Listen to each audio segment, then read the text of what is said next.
and your host, Coach Mike on the mic.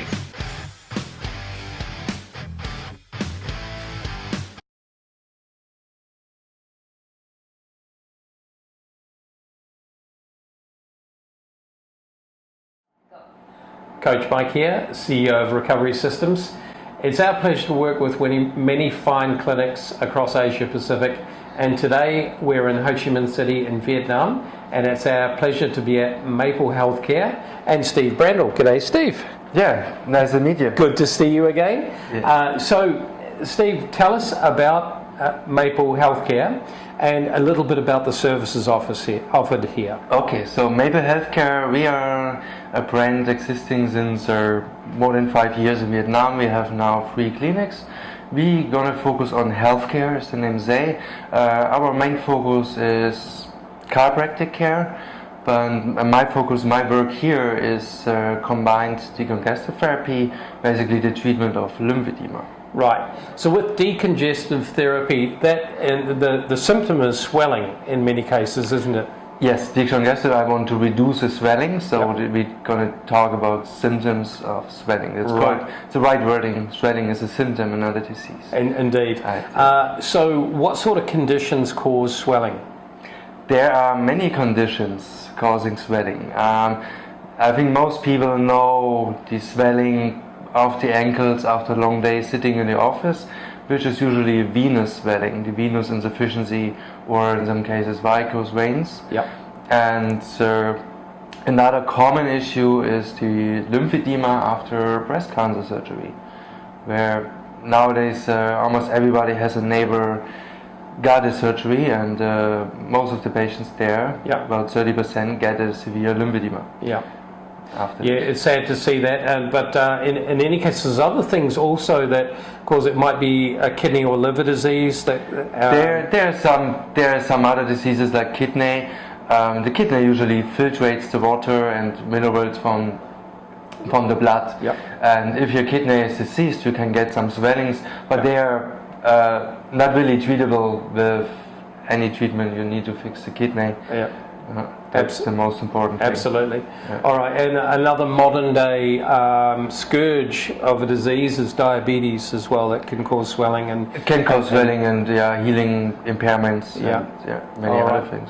So our category of product, commonly known as intermittent compression therapy, it has been used as a part of the treatment protocol. Can you talk us through some of the use cases for that, and also, if you're able, some of the outcomes that you've seen in different situations? Yeah. Okay. There, I would like to start just to make a separation.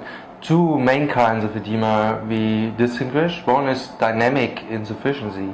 Dynamic means our heart usually pumps blood out to the tissue to bring nutrients there, and the venous system takes up the metabolic end products, the waste products, and bring it back to the body center, which is the dynamic flow.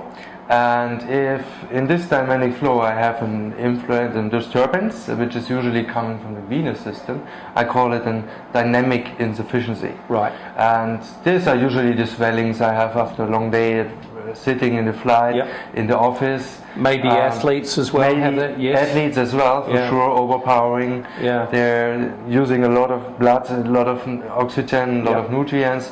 And a lot of blood means also a lot of fluid, which is not always easy to get back to the body center, to the heart. So this dynamic insufficiency is the first part.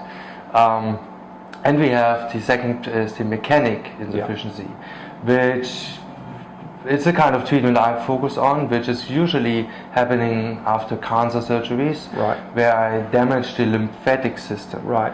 So the body can't keep up with the... Yes, so the lymphatic system, usually when our body transfers blood to the tissue and takes it back, about 1 to 10% of this filtrated fluid gonna drain back by the lymphatic system. Right.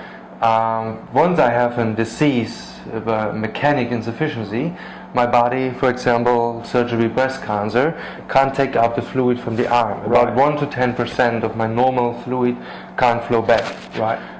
for a while my body can compensate it over months or years, but this fluid starts to Build up. step by step, build up, and can't flow back without any kind of treatment. Right. This is the mechanic insufficiency. Okay. And there are some combined versions, but they are usually advanced diseases you will never see except your specialist. Is that typically only that scenario only in the arms, or can it be in the legs as well? Yes, lymphedema can be in the legs, can be in the arms, can be even in your face. Right. Or also actually genital cancer can be the genital. Right. So lymphedema can be everywhere in the body. Okay. There can be some surgeries or even some injuries causing this. Right. One example, knee replacements or knee arthrosis surgeries.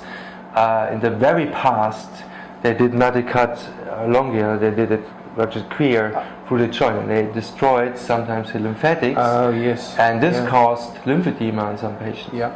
So they figured out we have to cut like this, we cannot cut clear. So what's the role of IPC, or intermittent compression therapy, in helping to reduce or manage the amount of fluid in an arm or in a limb, because typically arms, sometimes legs, or maybe even elsewhere? What's the role of intermittent compression? Okay, the role, so that's why I distinguish the two parts. If I have a dynamic insufficiency, I'm going to have a problem with the venous system. To treat this kind of issue, in the past we usually put on compression stocking and doing exercise in this compression stocking. In severe cases there even some compression bandaging possible, and which is a great treatment, but nowadays we have this IPC, and in these dynamic insufficiencies the IPC can be the only treatment or in addition to compression stocking, and we're going to basically pump out all the fluid, all the waste products out of the tissue, stimulating the supply with new nutrients, stimulating healing, and just kind of pump out all the waste, all the fluid. Right. So that's a great step forward to get the patient back to a healthy lifestyle again. That's correct. We're going to get the patient healthier, he's going to recover quicker, and we're going to even do some more exercise, even all day activities can be easier to perform depending on the severity of the patient.